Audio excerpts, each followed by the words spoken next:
അപ്പോൾ അതേപോലെ തന്നെ ഇതിൻ്റെ തൊട്ട് ബാക്കിലുള്ള വീഡിയോൻ്റെ ബാക്കിയായിട്ടോ പറയുന്നത്. അതേപോലെ ഒരു സങ്കടമാണ് എനിക്ക് ഉണ്ടാവല്.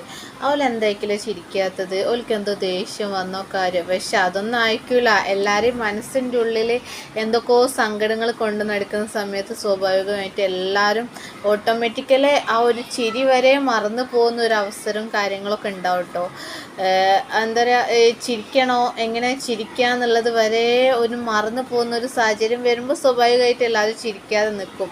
എന്നാലും കഴിവിൻ്റെ പരമാവധി ഉള്ളിൽ എത്ര സങ്കടങ്ങളും കാര്യങ്ങളൊക്കെ ഉള്ള സമയത്ത് നമ്മൾ ജസ്റ്റ് എല്ലാവരെയും കാണുമ്പോഴും ഒന്ന് ചിരിച്ചുകൊണ്ട് നിൽക്കുക. അപ്പോൾ തന്നെ നമുക്കൊരു പോസിറ്റീവ് ആയിരിക്കും. അത് ചിരിക്കുമ്പോൾ എല്ലാവരും പറയും, ഓള് നല്ല സന്തോഷത്തിലാണല്ലോ, നല്ലതിലാണെന്നുള്ളത്.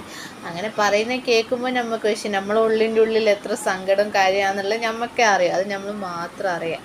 അപ്പം എല്ലാവരും പ്രാർത്ഥിക്കുക, പ്രാർത്ഥനയിൽ ഉൾപ്പെടുത്തുക.